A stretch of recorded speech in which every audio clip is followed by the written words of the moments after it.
Good day, ladies and gentlemen. Welcome to the webinar of the interpretation of the guidance of new chemical substance notification and registration by CIIs. My name is Eric Xiong, and I'm the head of industry chemical sector from CIIs China.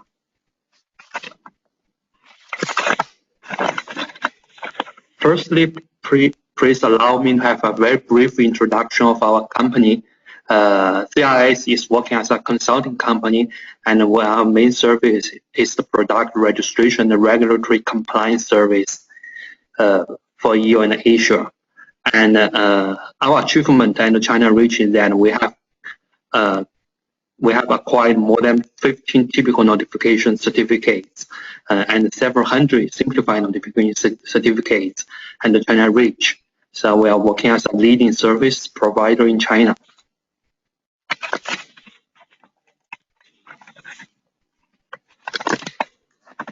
We understand that the China region is short for the MEP Order Number 7, or the measures for the environmental management of new chemical substance, which was implemented in the October 2010.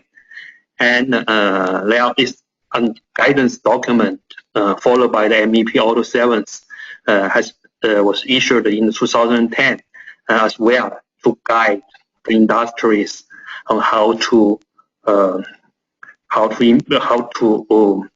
comply with this regulation.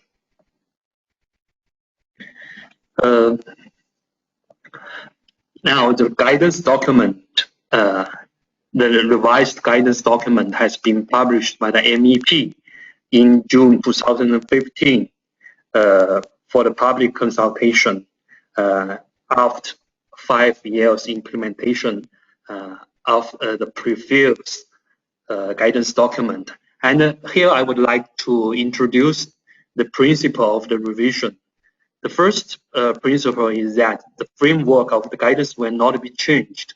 So the main work is just to do some supplement, complete, clarify, and modify the relevant issues. And the second one is that the MEP has been researching relevant regulations abroad as a reference, but it will also consider the practical situation in China. The third principle is that the decisions will be made based on the upon expert advice, government management requirements, and industry voice. It is very good that we can see that, and the MEP is becoming more open and becoming more willing to hear the voice from the industries. And the final principle is that the revision opinions should comply with the relevant provisions of MEP Order Number 7. The webinar mainly contains 6 major parts. The first part is the applicable scope, and the second scope is type of notification. The third is the notification procedure. The fourth, very important, and I will emphasize on the requirements of notification documents. And the fifth is the special provisions on the polymers. And finally, I will introduce the change of post-notification obligations. I will mainly explain what are the changes in the draft guidance, and I will also compare with the previous one when necessary, and I could also make some analysis on the impact of the industry for some changes. The first major part, the applicable scope, we can see the change on the exemption category is that the fertilizer has been added to the scope of the finished products. And enzymes are additionally listed in the exemption scope. However, those chemicals has been chemically modified cannot be exempt. The third change is about the article. We know that under the current guidance is that only the new substance in the article which has been assigned for the intentionally release during its use should be registered.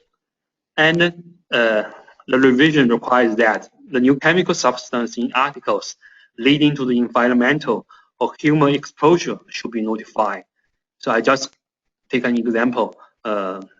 If we manufacture an article with some paint on its surface, so the paint can be deemed as the substance with the environmental exposure.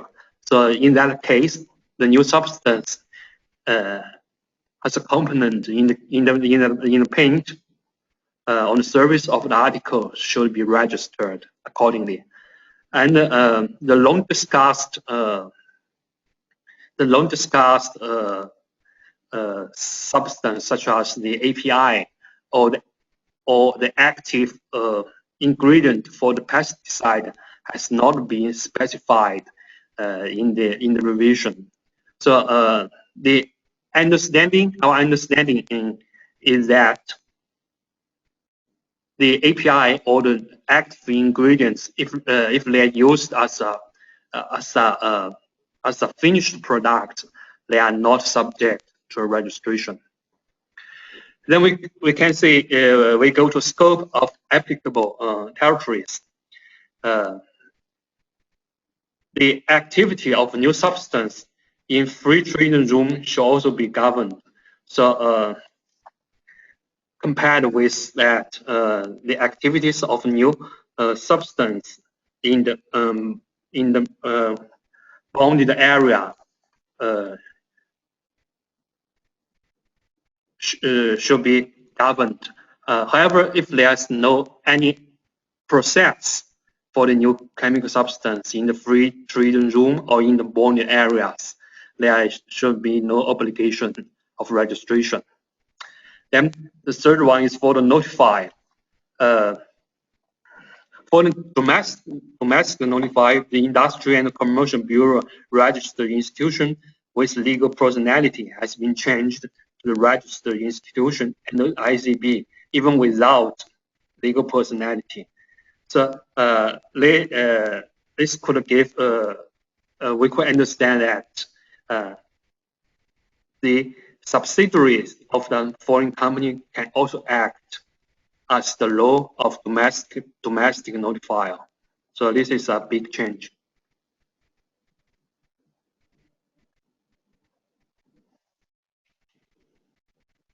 Then we go to the requirements on the notifier.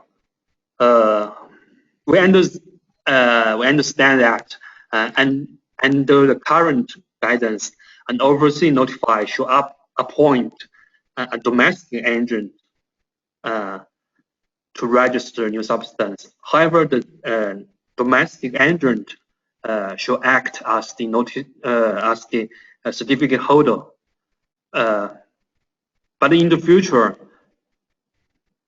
an overseas company who appoint the domestic agent to register should act as the notification certificate holder, and the foreign company should be the one to fulfill its responsibility and the MEP Order number 7. And besides with that, if the overseas notifier is unable or will not perform the responsibility as the certificate holder, the agent should be the one to fulfill the related responsibility. So it means that the overseas company and the domestic notification agent, they have the joint liability and MEP Auto 7s. Then we go to agent qualification. Under current guidance, there's requirement that the agent should at least have 3 million RMB registered capital.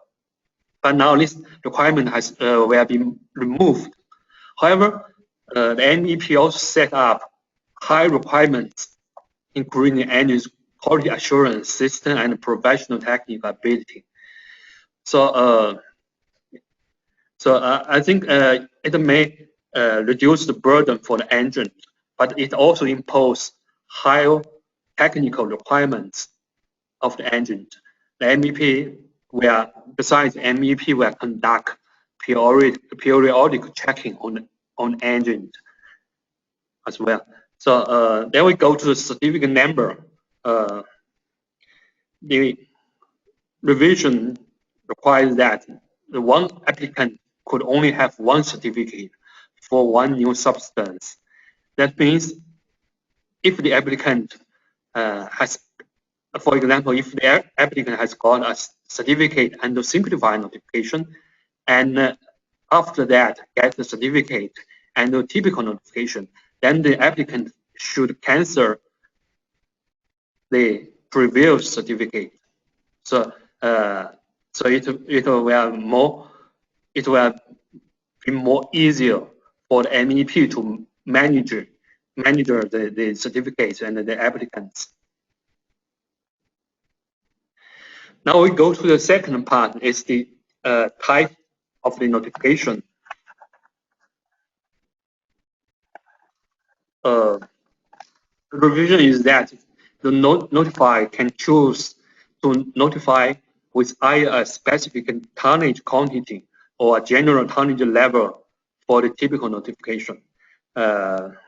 Please note that under the current guidance, the notifier should list a specific tonnage quantity for each tonnage level. For instance, to set the volume as 500 tons per year for level 3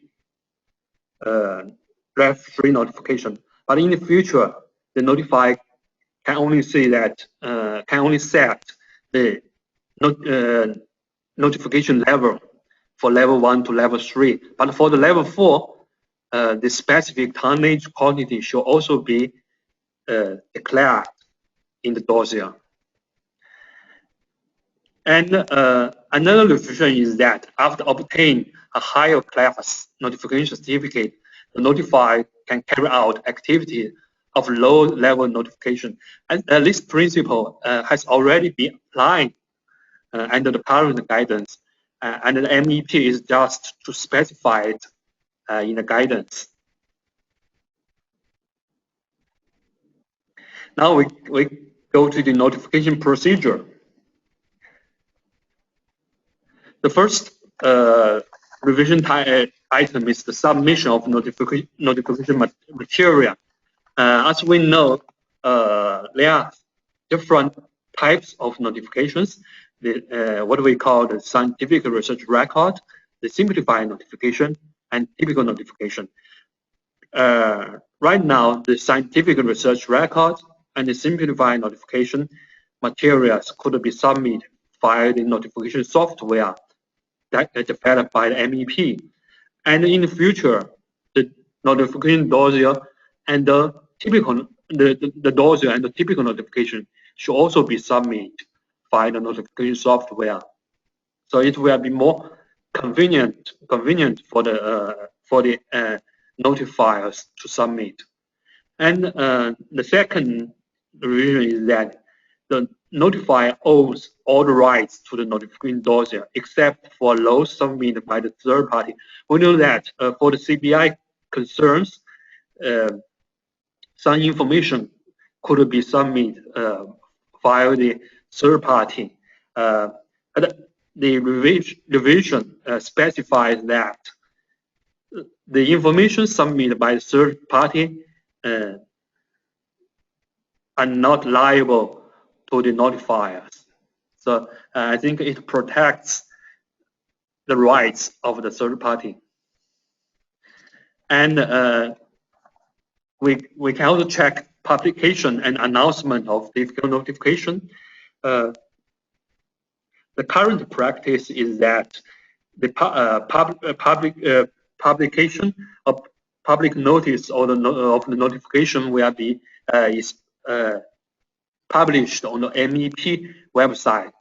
But in the future, such information will be published on the HCC website. HCC is short for the Solid Waste and Chemical Management Center of MEP. So it is what we call a functional unit and the MEP.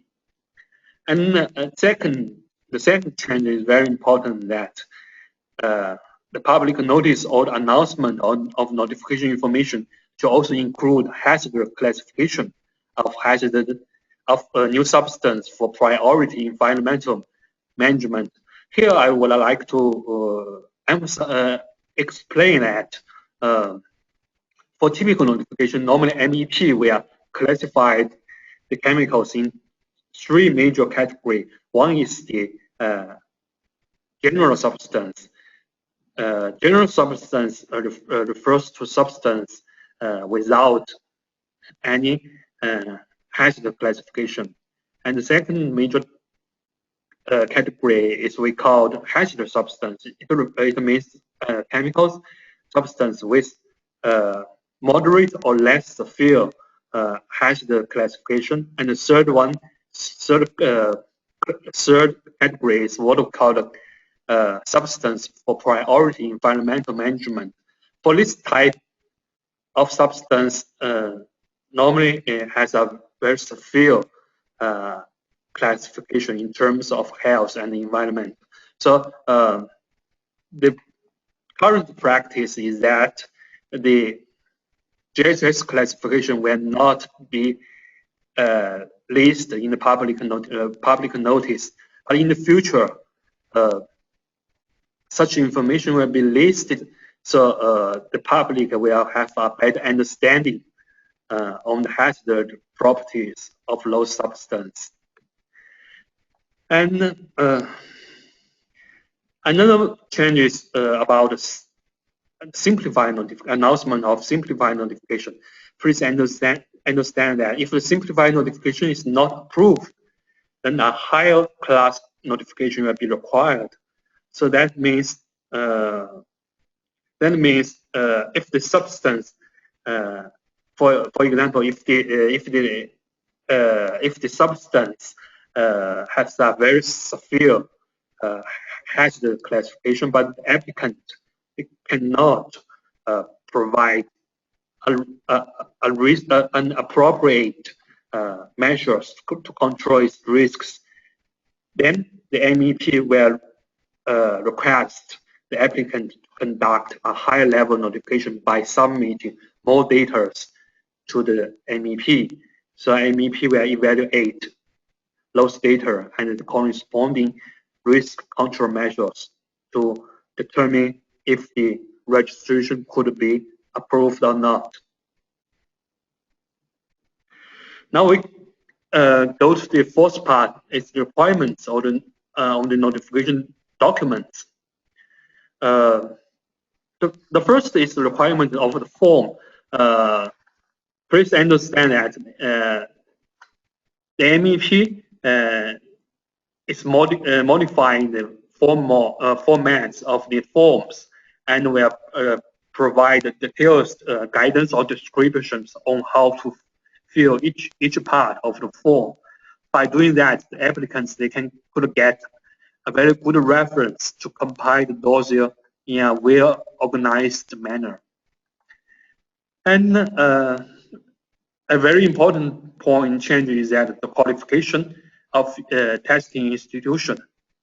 It sets up the requirements of qualification of testing institutes and their validity period.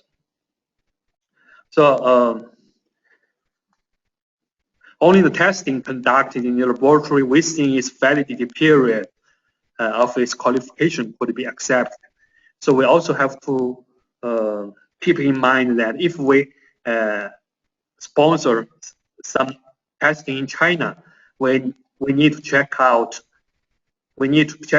its completion date to make sure that the date is within its validity period.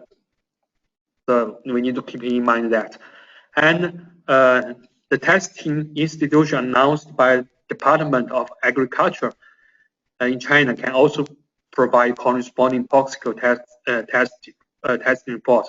So it means that China government allows more competent authority accredited laboratories in China to conduct the healthy toxicity studies.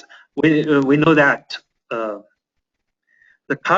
under current guidance, only the laboratories with accreditations and the SFDA and the Ministry of Health and the CNAS could be accepted. But now the range has been more broad than before. And the testing method, we need to understand that testing method, the testing conducted within Chinese territory should be carried out based on the second version of guidance for the testing of chemical by MEP. So this guidance was issued by MEP in 2013, and it is almost equivalent to OECD testing guidance. The MEP also granted some transitional period for such action. We can see in this slide is that where the testing method has been updated more than 5 years, the test should be performed in accordance with the latest testing method. So it means that after 2018, 5 years after the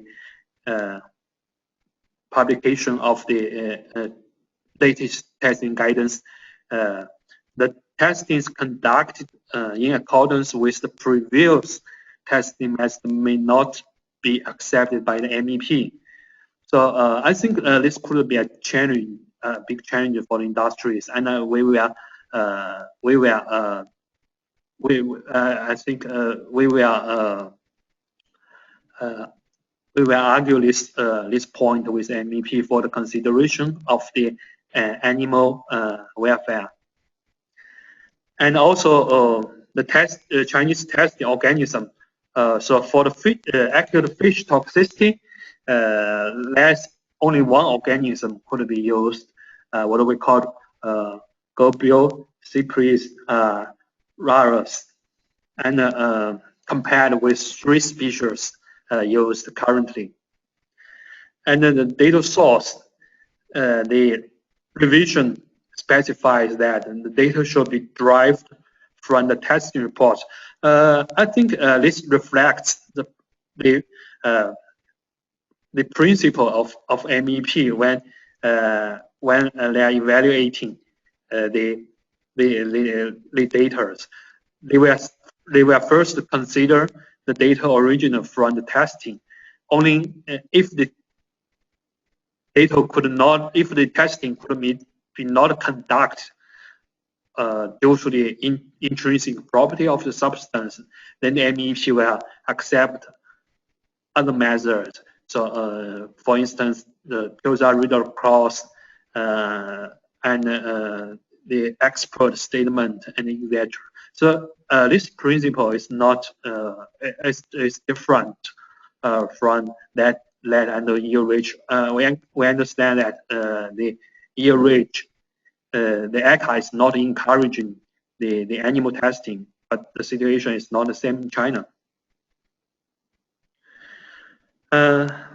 Then we go to some data requirements or the waiving conditions of the typical notification. This table shows the revision of some physical chem property data and data endpoints. For instance, for the fresh points, the fresh point should be conducted by the closed curve method only. So this is in accordance with the JHS classification. And for the spectrograms, the applicant uh, does not need to submit GC or HPLC analysis report as a commutative analysis because they are not the minimal data requirement anymore. But the testing conditions on the spectrograms should be listed in the reports.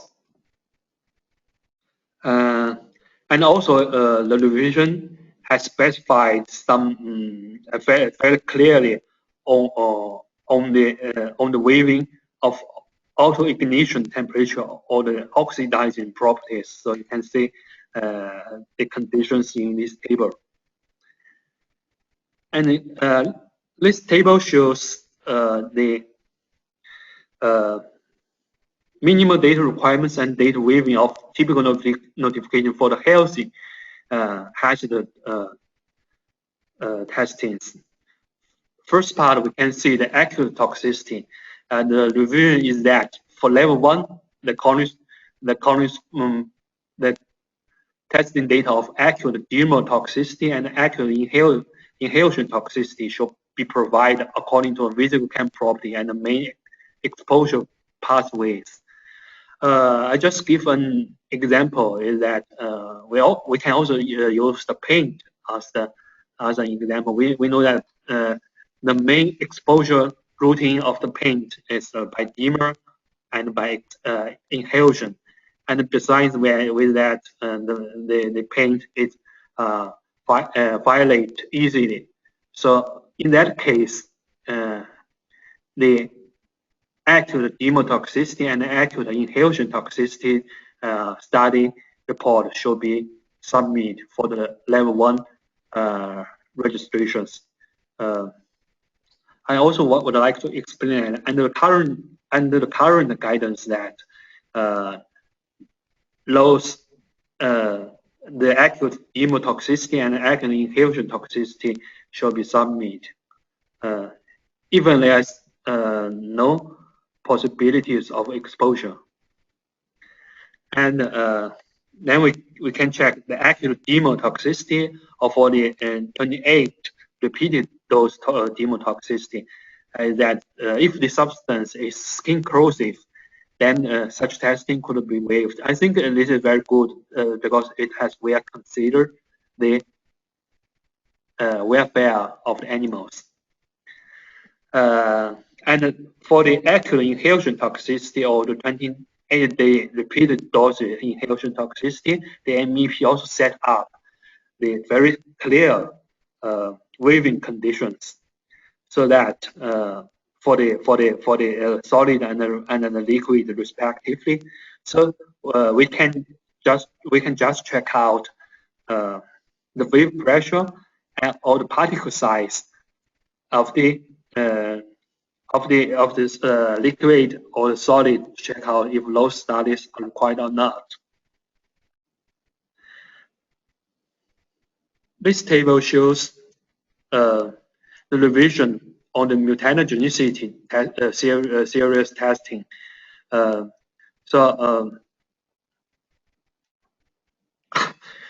MEP has been well considered the approaches and the yield range by using tier by tier weaving approaches. So I think the basic two testings would be the AMS testing and the in vitro chromosome abbreviation testing, and depends on their results, negative or positive.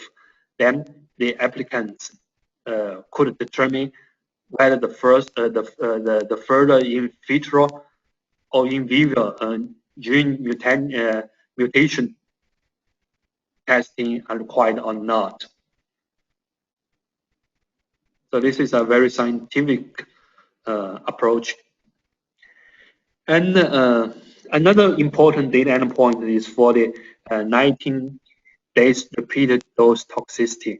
Very surprising, surprisingly that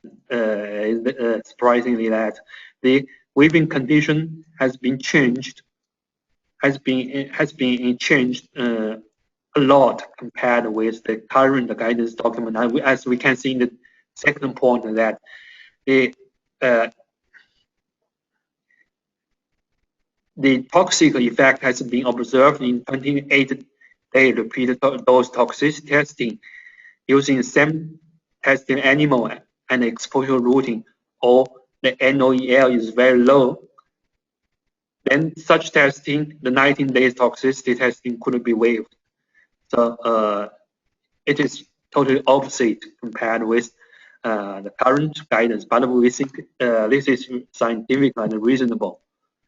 And we can also see that the carcinogenicity category 1 or 2 could be used as a weaving condition as well. And for the reproductive or developmental toxicity, the extended one generation reproductive toxicity test can be submitted instead of screen testing. So and the level 2.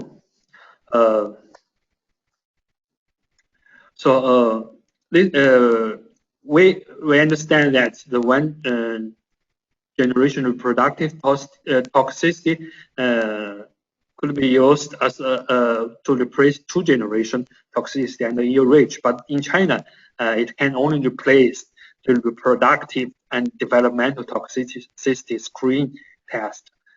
So this is a very big change. Another important change is that for the kinetic, what we call TK testing, because as we know that the current practice is that for level 2 registration, the information of adsorption TK should be submitted, and for the level 3 or higher level registrations, the complete TK testing report should be submitted. But the revision specifies that from level 3, if there's hazard, healthy hazard classification of the new substance, then the complete TK testing report should be submitted. While if no hazard classification, relevant information on the TK is required, it's like the non-animal testing, the data from non-animal testing method, such as QSAR read across, like the expert statement, or some weight of evidence approach could be considered. However, it is still unknown what level of hazard classification could be used as a base of submitting the full TK testing report. So now for the chronic toxicity, the previous 2 exemption conditions has been deleted. One is that if the NOEL is high for the 19-day repeated toxicity. Another one is that there's no classification and the STOT file repeated exposure.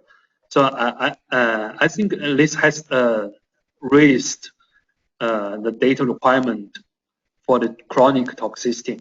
And the second point is that if the combined testing of chronic toxicity and carcinogenicity is available, then the chronic toxicity could be waived. So it seems that for the level 4 registrations, the testing on the chronic toxicity cannot be avoided. So I think it imposes a great change to the industry. For the carcinogenicity testing, we can see the revisions like that. When substance has a widespread dispersed use, or there is evidence of frequent or long-term human exposure, carcinogenicity tests should be conducted. I would like to explain what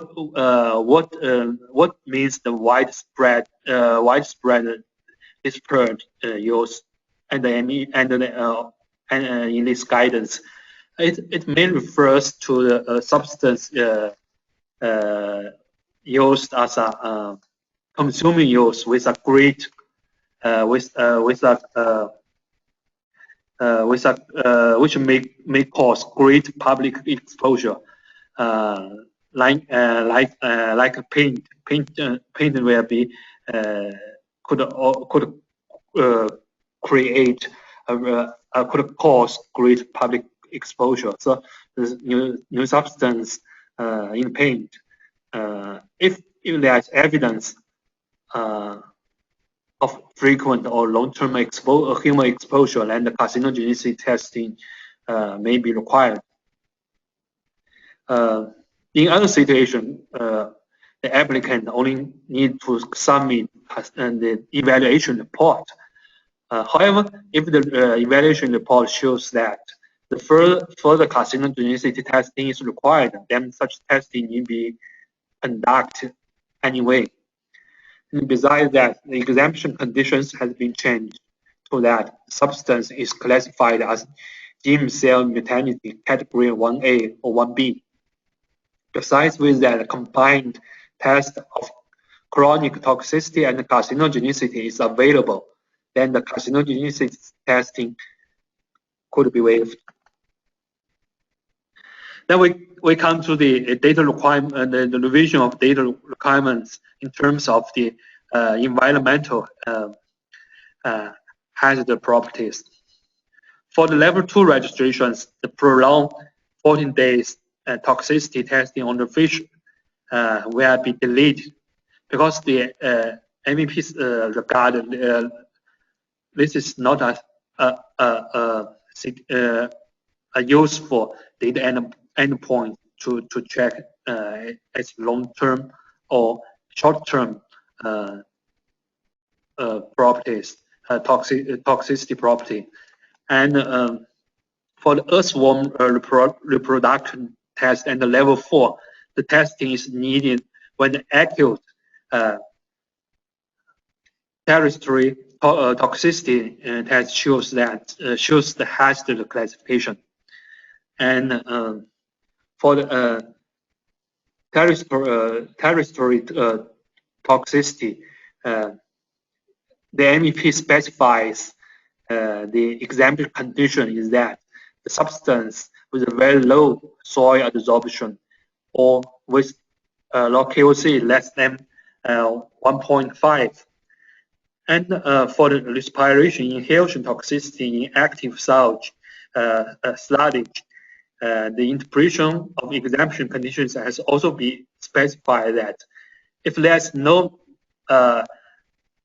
microorganism toxicity occurs under the circumstance of saturate concentration of the new substance, then such testings could be waived as well.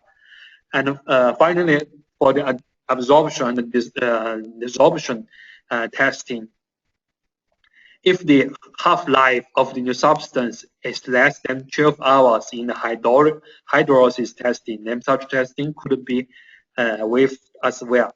So I think the good news for such revision is that MEP has clearly set out the threshold for the in the waiving conditions. So we recommend that the applicants should conduct tier by tier testing approach. Firstly, by the physical chem toxicity testing, then to conduct the short-term toxicity testing, and then determine if some long-term studies are required or not. So this is a very good method to save the money and also for the to avoid unnecessary animal testings.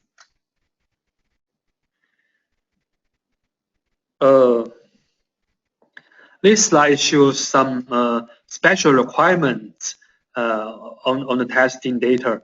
So I would like to emphasize that there's a big difference in terms of the sample of the testing substance. We know that some ectoxical studies should be conducted in China, and for the current practice that the toxical and the ectoxical testing could be performed on the whole mixture if the new substance could not be separate due to some reasons like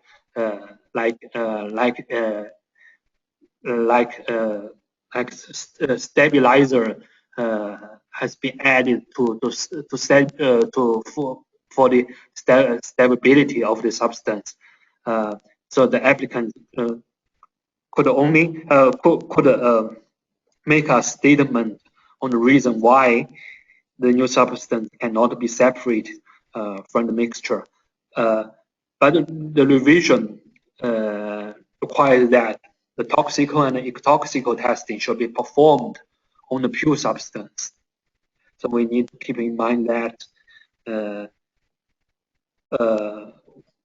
it is important to provide the pure substance as a testing sample. Then we go to the revision on the risk assessment report. There are 6 major parts under revision. The first one is that a high requirement has been imposed for the compiling organizations, including the profession, technical, and qualifications. So it means that if you appoint the third party to compile the CSR, then it should have a very professional technical capability and should have a very good expertise. And the second point is that the form and content of risk assessment report has been clarified. The third part is that the classification criteria has been changed from GB 2006 to the latest GB 13,000. GB 2006 is a previous Chinese national standard of DHS national standard, and it is equivalent to the UNDHS the first version. But right now, China has been adopted GB 30,000 as a new national standard.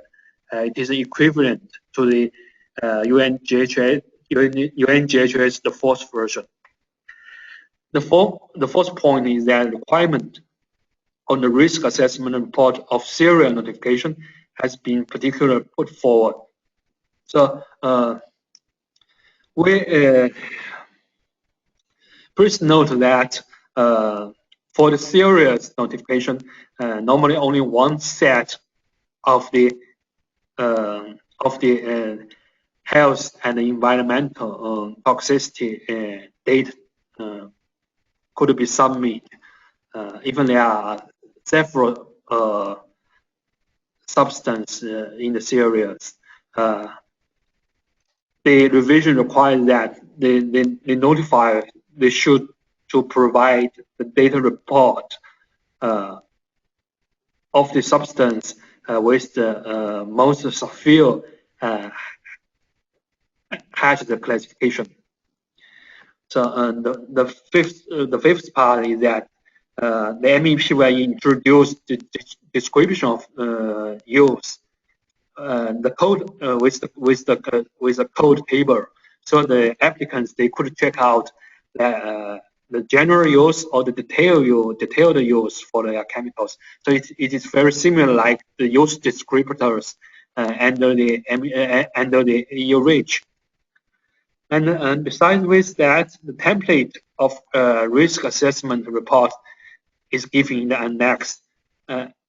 So by doing that, the applicants could get a very good reference,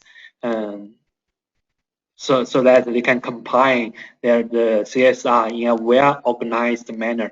Besides, I would like to and why I would like to explain that the MEP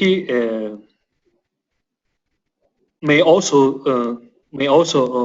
check out the exposure exposure of this new substance in the whole life cycle,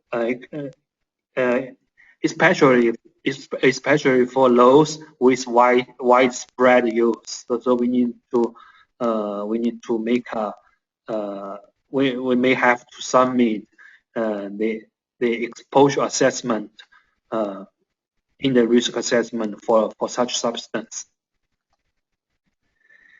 And the revision on the simplified notification for the simplified notification and the basic condition, it refers to the volume of new substance less than 1 ton per year, and the special requirements and exemption condition of simplified notification are the same as those of typical notification.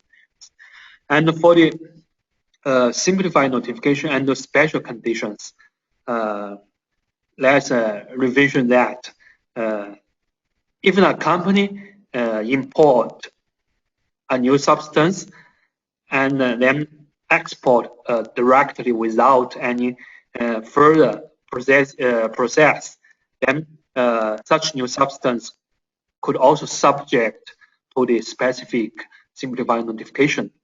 And besides with that, under the circumstance of IND or the PPORD, then assigned and sealed state document should be submitted to state to state the project very well, and besides with that, the information of research institution for IND or PPORD should also be submitted. Now let's go to the special provisions on the polymer. We know that polymer takes a big proportion when it comes to the specific simplified notification. But what are the changes will be for the polymers? The first is we can say the polymer contain less than 2% new substance. We know that if the polymer contain less than 2% new substance, then it can meet the condition of specific simplified notification. And the revision specifies that if the monomers or the reactants which are registered and the typical notification with content more than 2% should meet the conditions of specific simplified notification. Even those substances are not regarded as existing substance, as long as they have been registered and the typical notification, then the polymer, even the content is more than 2%, then the polymer could meet the condition of specific simplified notification. And the second is the volume setting. The revisions specify that the tonnage quantity in simplified notification of polymers is not restricted. So the applicants, they do not need to list the specific volume for the polymers in the simplified notification. And another thing is that if the polymers do not meet, if the polymers are unstable or decomposed or degradable or easily degradable, or if they are water absorption polymers, they could not meet the conditions of simplified notification. So I think in the future, applicants, they may have to submit a state document to prove that the polymers are either the unstable or nor the water absorption. Then we go to the final part of the revision is the post-notification monitoring and management. Firstly is the change of information of the notification certificate. For the modification of the notify, if the notification certificate holder is a foreign company, then the change request should be submitted by both certificate holder, known as the foreign company, and the domestic engine jointly, because the certificate holder and the local notification engine, they share the joint responsibility. And for the change of the information in the certificate, for instance, for the use information for the substance identifiers, or for the commercial activities like the importation or the manufacturing, or the information of the notifiers. If the change request is approved, then the applicants will only receive a modification receipt. The certificate holder do not have to exchange for a new notification certificate. So it means that the procedure for the change of the information in the certificate has been much more easier and will be much more faster. Then we comes to the change information in the certificate. For instance, the change of use. So for the hazardous substance, if the use has been changed, then the company, they need to recompile the risk assessment report and submit the updating material for MEP. And for the general substance, the modification application is not required. And for substance notified in the simplified notification, no change request is required. But such change should be indicated in the annual report in the next year. And for change of activity type, for instance, for typical notification, if the activity has been changed from production to the import, only change request is needed for the MEP's record. But if the activity has been changed from import to production, then the risk assessment report needs to be recompiled with the exposure scenario on the production, and the updated material should be submitted to MEP for their evaluation. But for the simplified notification, change request is not required, but such change should be indicated in the annual report in the next year. Then we go to the change of the engine. We need to keep in mind that the modification filing should be submitted by certificate holder and the new notification engine jointly.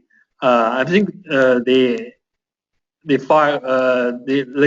should submit at least 2 documents. One is the statement of canceling the previous POA or power of attorney with the previous notification engine, and another document is the new POA with the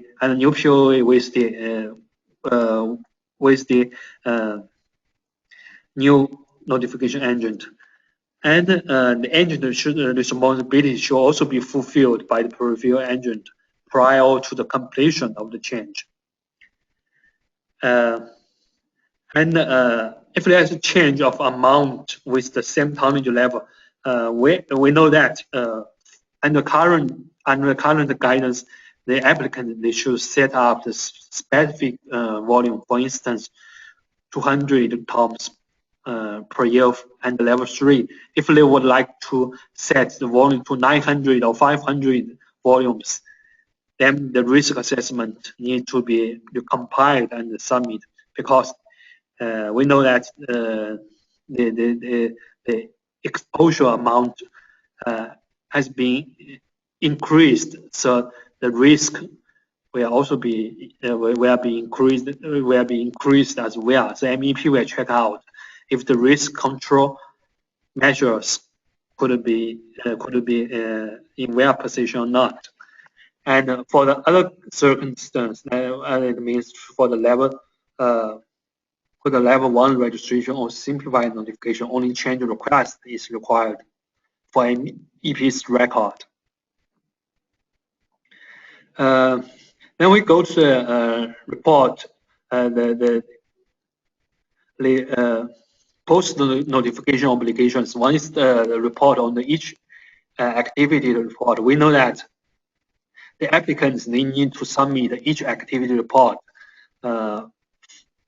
even the amount of transfer is very small under the current guidance.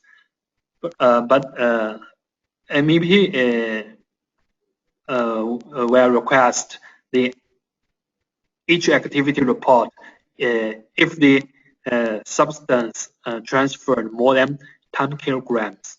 And besides with that, template for report on each activity has also been provided. I think template is a very good reference for the industries, and less information is required when comparing the each activity report.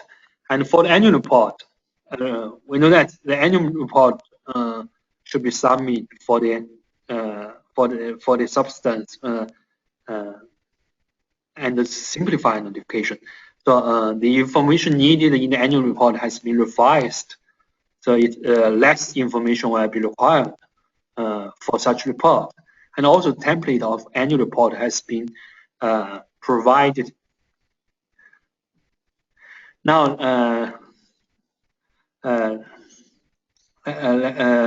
let's understand what the further actions will be by the MEP.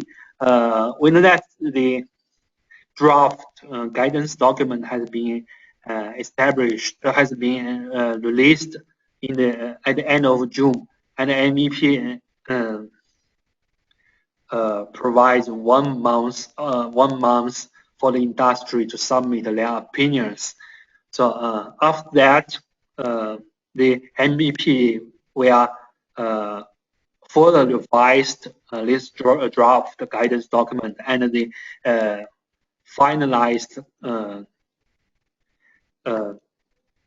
revised guidance document will be released, but time is not fixed yet. And also the MEP will set up the transition period when introducing the update, the revised guidance document. It is still unknown how long the transition period will be. And the third stage is software and training. MEP will issue the software for this typical notification, and then we will organize the trainings for the industries. So this is the end of my presentation. Please note that CIS is now collecting industrial opinions for the revised guidance document. So if you have any ideas or proposal, you can submit to us by to CIS, and we will submit. We will respect your opinions and respect those opinions to the MEP. But we need to submit the opinions before the end of July. The next webinar by CIS will be in August the 6th, and the topic is the registration of new and existing substances in Taiwan. So this is the end of my presentation. Thank you very much, everyone, and goodbye.